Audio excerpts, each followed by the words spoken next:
Hello coders ये जो question है बहुत सारे इंटरव्यूज में पूछा जा रहा है। अगर आप बैंक के जो रिलेटेड कंपनीज हैं अगर उसमें आप इंटरव्यू दे रहे हैं या फिर मोस्टली सर्विस बेस्ड भी पूछा जा रहा है। ये क्वेश्चन उन लोगों के लिए है जो साइबर सिक्योरिटी प्रैक्टिस कर रहे हैं, डेटा एनालिटिक्स या फिर डेटा साइंस या कोई भी अगर आप टेस्टिंग के में भी पूछा जा रहा है, ठीक है? तो क्वेश्चन ये है कि जब भी आप कोई वेबसाइट को एक्सेस करना चाहते हो तो वहाँ पे कुछ वेबसाइट जो होती हैं वो रिक्वेस्ट को ब्लॉक कर देती है। आप देख सकते हो, अगर मैं कोड को रन करके देखूँ यहाँ पे रिक्वेस्ट मेरी ब्लॉक हो रही है।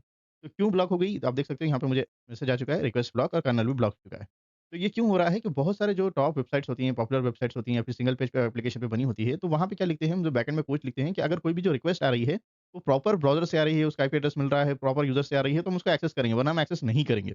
तो अब यहाँ पे क्या होगा कि आप किस तरीके से जो सर्वर है उसको समझाएँगे कि आप बॉट नहीं हैं, किस तरीके से समझाएँगे? तो उसके लिए एक कमांड आता है यूज़र एजेंट का।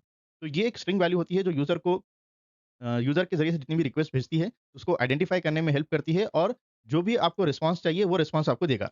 ठीक है? तो यहाँ पे मैंने यूज़र एजेंट को यहाँ पे ऐड कर लिया है एज़ ए हेडर यूज़र। ये जस्ट वेरिएबल नेम है, मेन आपका यही है जो जेसन फाइल में हम फॉर्मेट में हम यहाँ पे यूज़र एजेंट जो हमारा की है और यहाँ पे मैंने एक ब्राउज़र की वैल्यू ली। इस ऐसे बहुत सारी चीज़ें हैं।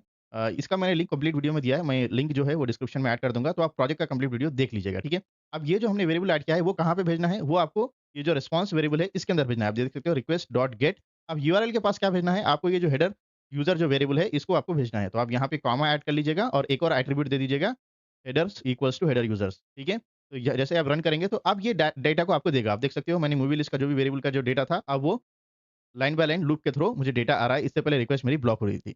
उम्मीद करता हूँ आपको कॉन्सेप्ट समझ में आ गया है। इसी तरह की वीडियोज़ के लिए चैनल को सब्सक्राइब करें और हर वीडियो को लाइक करना ना भूलें।